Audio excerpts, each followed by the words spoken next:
Salut. Ça va? Non, ça va pas. Qu'est-ce qui se passe? Ça va pas. Arrêtez de me demander si ça va. Voilà, ça va pas. Les musulmans, ils s'en foutent de la République, ils savent même pas ce que le mot veut dire. On leur apprendra ce que c'est. Enfin, oui. Les Arabes, ils comprennent la force. Émiline Kaboul, tournée à Trappes. Il n'y a pas besoin d'aller très loin pour faire le tournage. L'islam est un grand danger pour la sécurité des femmes. Les œufs, on les utilise encore plus en période de fête. Tout à fait. Et là, typiquement, en ce moment, on est en période de Ramadan. Harcèlement au quotidien, il y a quand même des contrôles de pâtisserie pour traquer les bûches de Noël. Vous voyez, ça s'invente pas quand même. Les civils à Gaza sont autant responsables que les membres du Hamas et du djihad islamique. Tout cela devra à un moment ou à un autre être payé. Ça confirme le fait que nous sommes dans une société de plus en plus raciste. J'entends par là le racisme qui est plus affirmé et qui est quasi débridé. C'est-à-dire que là où il y a quelques années, certains tenants de courants racistes pouvaient encore se cacher, aujourd'hui ce n'est plus permis, ils sont clairement en roue libre. Mais pour qui vous prenez en an? On est chez nous, on est en France. Bordel de merde. Il y en a plein de cul de vos conneries. Race de merde. Je ne suis pas raciste. Je crois à l'inégalité des races, oui, bien sûr. C'est évident. Toute l'histoire le démontre. Elles n'ont pas la même capacité ni le même niveau d'évolution historique. C'est des bougnoules. C'est des bougnoules. Vous avez raison à 100%, Jean-Étienne, il y a un malentendu à la base, venez dans mon bureau. Il est en tout cas le seul à avoir perçu le danger de l'islam quand cette religion devient majoritaire et qu'elle impose un mode de vie dont le voile illustre l'étendard de la soumission. Je ne suis pas raciste.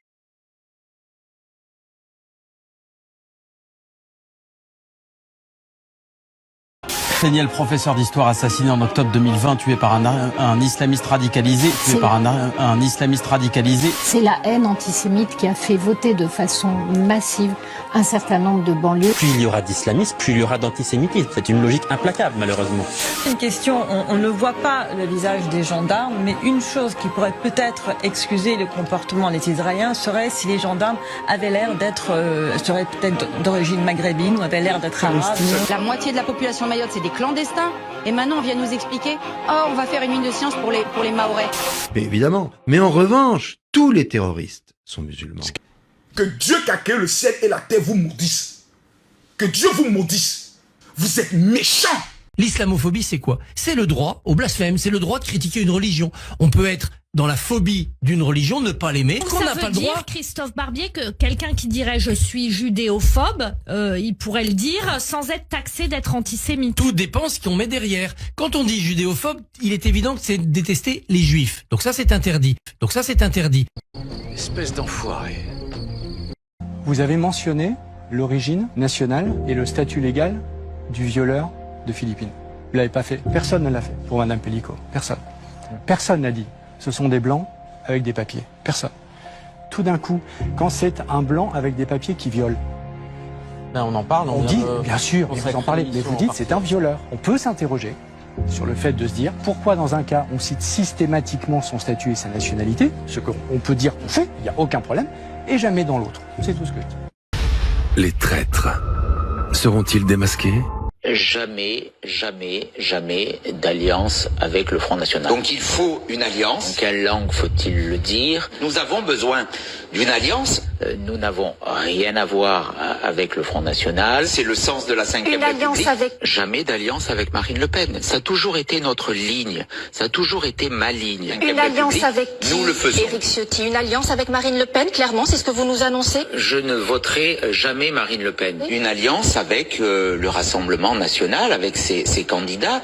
Une alliance à droite, avec tous ceux qui se retrouvent dans des idées droites, dans des valeurs de droite. Le Front National, le Rassemblement National est historiquement l'adversaire, voire l'ennemi de la famille gaulliste. Jamais d'alliance avec le Front National. Donc il faut une alliance. En quelle langue faut-il le dire? Nous sommes dans une situation de crise majeure.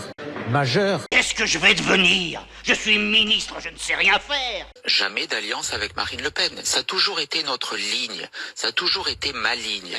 donc, sur les 38 candidats qui sont présentés, il y a 26 personnes qui portent un nom et un prénom d'origine étrangère, africaine et arabo-musulmane. Les musulmans, beaucoup travaillent sur les chantiers, ont accès à des explosifs, peuvent avoir accès à des armes à feu. S'il y avait un mot d'ordre pour tuer des juifs, il pourrait y avoir un attentat tous les jours. Faut qu'on s'aime autrement, j'ai plus le temps de faire semblant. À qui la faute? C'est le Hamas et ses relais, les relais du Hamas, dont des agences de presse extrêmement sérieuses, européennes et certaines françaises. 9 Français sur 10 dans une enquête cette semaine affirmaient ne plus avoir confiance dans la classe politique. La relation était fragile, mais le séisme de la dissolution a encore accentué ce gouffre. Nous avons à prendre des décisions concernant, je le dis brutalement, le nombre de musulmans qui sont en Europe. Voilà. On doit donner des prénoms dans ce qu'on appelle le calendrier, les saints chrétiens. Je m'appelle Absette, moi. Et ben votre mère a eu. Vous voudriez donc que je m'appelle comment? Corinne, ça vous irait très bien, ça serait parfait. On a quand même un gros problème, il faut qu'on se le dise. Comment voulez-vous avoir un débat intelligent dans l'état actuel, notre débat public? C'est bourré de crétins qui donnent leur avis sur un sujet où ils n'ont aucune compétence. Tiens, on va faire le test. En régie, vous pouvez me prendre un extrait au hasard, s'il vous plaît, là? Je n'y connais rien, mais j'ai de l'instinct. Je mens tous les jours, nous mentons tous les jours. Il y a des pieux mensonges, des mensonges créateurs, des lâches mensonges, d'ignobles vérités. Il y a des tas de raisons où il est important de mentir, ou de dissimuler, ou de cacher, ou de taire. Ce pays devient fou. Je n'y connais rien, mais j'ai de l'instinct. Je n'ai pas d'état d'âme avec cela. Nous avons la parole pour mentir. Parce que le sionisme, c'est ça. La bande de gangsters, la petite mafia minable. Je dis absolument ce que je veux. Ils sont dangereux, ces cons. Ouais, c'est pas des amateurs. Puis on en parlait, la DZ Mafia, c'est le gouvernement algérien, le FLN, qui a aussi tout intérêt à battre l'État français. Vous dites le gouvernement algérien. On peut pas imaginer, on en parlait à la pause, on peut pas imaginer en fait que la DZ Mafia, avec son fondateur sur le sol algérien libre, puisse agir librement sans contrôle du FLN. Ça paraît irréaliste. Il y a forcément des ramifications, il y a forcément des services de renseignement algériens qui sont mêlés à la DZ Mafia. On l'insulte de tous les noms, alors qu'il est super gentil, ouais. Le sioniste n'a aucun pouvoir, souffre de discrimination mesquine. Et on l'insulte de tous les noms, alors qu'il est super gentil, ouais. Et le sioniste n'a aucun pouvoir, souffre de discrimination mesquine. Alors qu'il est si tranquille, mesquine, oh yeah. Il ne triche pas, ne ment jamais, il est magnifique. Le sioniste respecte les arguments et ne traite personne d'antisémite. Libre comme l'air, il souhaite le bien de l'humanité. Lorsqu'il tombe par terre, se relève toujours avec dignité. On l'insulte de tous les noms, alors qu'il est super gentil, ouais. Le sioniste n'a aucun pouvoir, souffre de discrimination mesquine. On l'insulte de tous les noms, alors qu'il est super gentil, ouais. Le sioniste n'a aucun pouvoir, souffre de discrimination mesquine. On l'insulte de tous les noms, alors qu'il est super gentil, yeah. Le sioniste n'a aucun pouvoir, souffre de discrimination mesquine. Super gentil, ouais. Le sioniste n'a aucun pouvoir, souffre de discrimination mesquine. Folie ou une idée révolutionnaire qui pourrait changer le cours de l'histoire, Donald Trump veut donc que les États-Unis s'emparent de la bande de Gaza. Il faudrait déplacer toute la population civile vers d'autres pays. Chez nous, ce sont des Maghrébins. La bande de Gaza en Riviera, est-ce que ça a du sens pour le professionnel du tourisme que vous êtes? IRGC's Navy commander was killed overnight in operation. So no Navy leader. Babylone sombre, ces tours d'or ont atteint leurs limites.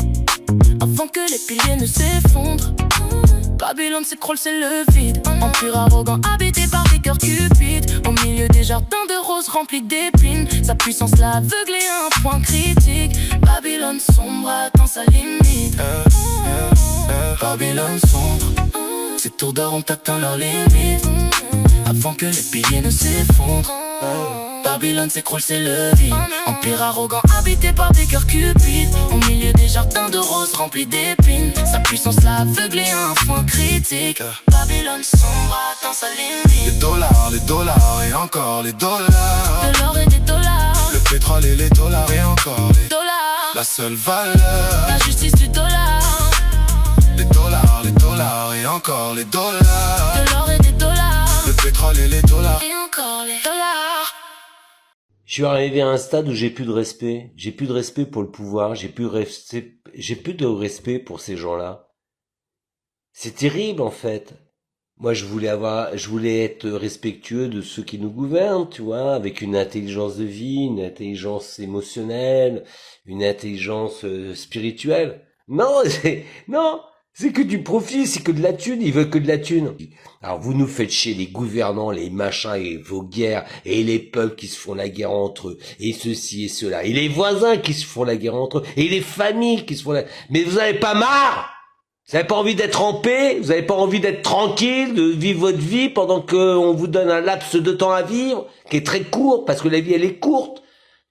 Elle se vide comme un fatal sablier. Vous avez pas marre? On peut pas se rencontrer, s'aimer, essayer de partager notre savoir, nos connaissances, nos côtés artistiques, de rire, s'amuser. Non, c'est la gueule. Toujours la gueule, on fait la gueule. Ah, elle est belle la vie. Quand est-ce qu'on va vivre avec notre cœur, avec notre ventre, avec ce que nous sommes au plus profond de nous-mêmes? Vivre, juste vivre, faire l'expérience de vivre, ça s'appelle faire l'expérience de vivre. Tu me fais chier avec tes guerres, avec tes trucs, avec ton réchauffement climatique, avec ton chaud, avec ton froid, avec toutes tes conneries, avec ton infantilisation de merde. Vous nous emmerdez! Vous me faites chier! Barrez-vous, foutez le camp, on veut vivre autre chose, respirer la vie, l'amour. Ce dont vous rêvez n'existe pas. Et ce dont vous rêvez, je ne peux pas vous l'apporter sur un plateau. Je n'en ai pas la possibilité. Écoute bien, parce qu'à un moment, faut dire les choses comme elles sont. Avant 16 ans, tu ne peux pas savoir si tu veux porter le voile. Mais à 3 ans, on t'explique le consentement sexuel. À 8 ans, tu peux changer de genre pour la vie. À 10 ans, bikini string à la plage, pas de souci. Mais à 14 ans, cacher tes cheveux, là, c'est interdit. C'est n'importe quoi. Tout est fait pour pointer du doigt la communauté musulmane, pour nous diviser. Mais moi, j'ai grandi avec des musulmans, des Renois, des Français, des Chinois, des Italiens, avec ceux qui vivent comme moi, pas avec les bourgeois qui veulent m'expliquer comment exister. Parce que les 1%, on ne les voit jamais, ils ne se mélangent pas. Ils nous dictent tout, ils profitent de notre vie, prennent tout, donnent rien, et osent nous dire qui sont nos ennemis, pourquoi on galère, comment on doit vivre. Pendant ce temps, nous on galère, eux détournent des milliards. Moi, je mange comme mon voisin, je vis comme les gens autour de moi. Et nous, on se déchire pour des couleurs de peau, des religions, des choix de vie, alors qu'on subit tous la même réalité, on respire tous la même pollution, qu'on subit tous les mêmes galères. Regarde autour de toi. Ton équipe, c'est ceux qui vivent ta réalité. Tes adversaires, c'est ceux qui en profitent. Le reste, des batailles d'un autre siècle. Diviser pour mieux régner, ça suffit. Les musulmans, les étrangers, ce sont nos voisins, nos collègues, nos amis. Et eux, les 1%, ils crachent sur ces gens-là. Jamais on les croise, jamais on partage rien avec eux. Et pourtant, ils veulent nous dire comment vivre. 1% d'ultra riches et de politiques, ceux-là, ils nous pourrissent la vie depuis toujours. Voilà la réalité. Pas leurs mensonges, pas leur propagande. La réalité qu'on vit tous les jours. Que vous écoutiez BFM, que vous écoutiez France Info, chaîne publique, chaîne privée, c'est de la merde. Oui. Hey, tu regardes mes vidéos? Ouais, je regarde tes vidéos, et tu kiffes? Même pas tu t'abonnes? Allez, mets un pouce et abonne-toi. Allez, clique, mec. On l'insulte de tous les noms, alors qu'il est super gentil, ouais. Le sioniste n'a aucun pouvoir, souffre de discrimination.